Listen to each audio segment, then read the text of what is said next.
بسم الله الرحمن الرحيم. عبد قني هذا أم سنتهاي كارك عضينتا أو برشة مانتا دولة كينيا يوفي ذي نيسو إذا استعمال تلانتا IEBC وعرض معركتي هاد مهم ومعركتي كارسين يو شخصي أود وإثبت كانوا بس هو كتأكيديو ما ملك مركز ماشي هايو كبلاوتو مدحوينا قرصاب MP إلا يو MCA women rep iyo ku senator ku dar waxa ma aragtay oo kaliya oo lagu isticmaali karo isbedel guud oo national leh iyo isbedel hoose oo county-ga mid oo constituency iyo mid oo ward oo dhan waa mid ka kaliya oo xor u siinaysa ma aragtay inaad ka qayb qaadato oo codkaada ka dhiibato marka saas muhiim ku yahay Cabdiqani. gartay waxa jirta degmada Faafi ee meelaha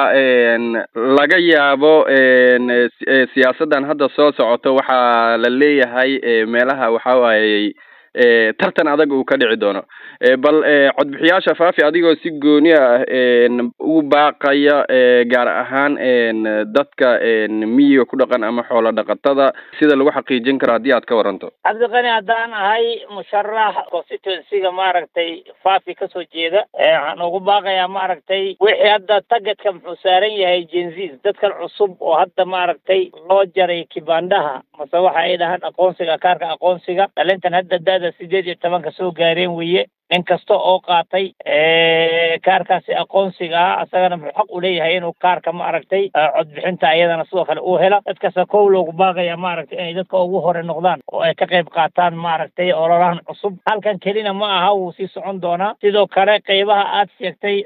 oo dadka xoolo jirka mase dadka miyiga ku dhaqan ayagana sidoo kale waa dad inta badan aanan ka qayb qaadanin codaynta iyo maaragtay dawlad dhisidda maaragtay na soo marto 5 sanaba ayagana aad baan ugu boorinaynaa dadka ugu baahan dawladnimada oo abaaraha ay saameeyeen oo dhibaatooyinka maaragtay la xiriira asaasiga ay ka jiraan wada la'aanta ka jirto biyo la'aanta ay hayso cunno la'aanta ay hayso xoolahan ay ka dhamaadaan waa dadka miyiga degan ayagana maxaan leeyahay waa marka ugu hore dad lagu xisaabtamo inay noqdaan oo dawlad dhiskaasina ay ka qayb qaataan. gartay tusaale ahaan waxa jira dad doonaya isbedel gaar ahaan in waxa loo yaqaan afka qala transfer ama waxa ay doonayaan tusaale ahaan inay Faafi ay geeyaan codadkooda IEBC shalay xafiiskooda mar aan tagay waxa la sheegay in systemkan uu shaqeynaynin ilaa iyo maalinta Isniinta ee toddobaadka soo aadan sida ay sheegeen saraakiil ka tirsan gudiga marka arintaas xiriir hadaad kala sameysay iyo sida lagu xaqiijin karo in guarantee laga dhigo hadii aad ka waranto alamaha maaragtay ku shaqale maaragtay kura goyska iyo maaragtay maamulka electionka Kenya aad bay ugu diyaarsan yihiin inay maaragtay shaqadaas qabtaan shaqadaas had ambay bilow tahay wayna sii soconi doontaa ilaa raali ka noqdo hadii waqti oo vast voter registration iyo mass voter transfer mar la sameyn doona jirto marka hada tan bilow caqabadaheeda ay leedahay marka lamahaasi maaragtay electionka u xil saaran haday sheegteen way jirtaa arrimahaasi wixii farsamo ku saabsan wax la habayni doono weeye hadda dadka aan kibaanaha cusub qaatay sakaarka aqoonsiga cusubada qaatay dadkaas inay diirada saaraan inay kaarka codaynta ay helaan wixii voter registrana anaga maaragtay transfer waa kala xiriiri doonaa waanan ognahay inay maaragtay hadda dhulkeena toos uga bilaabaneen laakiin maxaa guul ah inay shaqadaasi maaragtay ay sii soconi doonto hal mar aysan ku ekeen. gartay mashiimaha Dr. Cabdigacal dadka ku dhageysanaya gaar ahaan reer Faafi ama reer Garissa hadii aad u sheegtid hadda tusaale ahaan aniga idea haysta dhawaan gal ah oo ma aan dhawaan qaatay Garissa jooga Faafi inaan kuura ka goostaan raba sideen yeelaya way wada dhinacay maraya IEBC Garissa hadda voter registration-ka horay soo socday shakhsiga kaarka aqoonsiga leh meesha uu joogo iska register gareynaya meeshuu rabaana loogu qoraya waqti baa imaanay doonta maaragtay global la fidini doono shaqada ayada waqtigaasina reefaafina Faafi waa loogu qaban doonaa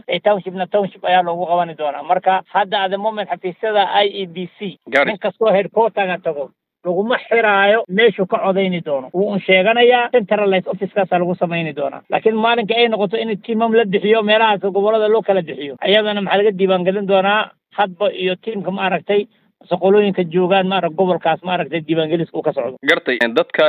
waan walaalo sidaan ognahay adigana nin oday oo markasta maslaxada ka shaqeeya ayaa lagu yaqaanaa doorashada way imaadaa way tagtaa reer Garissa iyo reer Faafi maxay tahay talada aad u soo jeedinaysa gaar ahaan dhalinyarada maadaama social media ay jiraan dad si aan haboonayn u adeegsada cabdi qani wallaahi arrintaasi arrin muhiim weeye waa runtaa doorashada way imaataa wayna tagtaa annaga dad muslimiin baan nahay waxaanan ognahay wax qadir la dhihi inuu jiro nin kursigaasi iyo kursiga uu doonahayo ku keensan karo xoog ma jiro wixii ilaahay qadiro ayaa horyaallo dadaal shakhsiga uu leeyahay iyo qanac maaragtay tolkaas ay ku qancaanna way la xiriirtaa waxaan leeyahay dadka waa inay ku kala fogaanin arrimaha electioneerinka waa dadku walaalnimadii ay horey soo muujinayeen inay sii adkaystaan dadka mabda way iska dhaadhicin karaan waa inaanan qabiil la gelinin wada hadalkaasi iyo maaragtay diiwaangeliskaasi iyo maaragtay shaqada maaragtay ka dhex socoto musharaxiinta laga yaabo aan qabani doono hadda iyo ka dambe waa inay maaragtay ay dadka kala fogeynin oo dadka isku soo dhaweyso waayo qofka dadaalkiisa iyo wuxuu rabbiga u qoran baa ka horeeya intaasaan dhihi lahaa gartay wasiirka arrimaha gudaha iyo ammaanka qaranka toddobaadkii lasoo dhaafay Garis ayuu yimid Mr. Kipchumba Murkomen waxa uu yiri systemka amaba mashiinada lagu hagaajiyo idiyada waxaan keenaynaa Garis Wajeer iyo Mandera si ay dadka within 7 maalin gudaheed ay kibanda ugu soo baxdo ma isleedahay Captain waxa arrintaas marka aad fiiriso waxa Dr. Abdi Gacal ayuu wasiirka u daneynaya cabdi qani arrintaasi waa arrin loogu doonayo shacabka Soomaalida oo ku dhaqan waqooyi bari waa arrin madaxweyne Ruto ay ka go'on tahay maaragtay inay dadka kaarka aqoonsiga lagu caqabadeyn jiray inay maaragtay loo fududeeyo waana xaq ay leeyihiin xaq ay lahaayeen horaan oo ka dafirsanaana wuu ahaa xaq bayna u leeyihiin in loo fududeeyo adeeg kasta oo dawladda ay fidinayso taxpayers weeye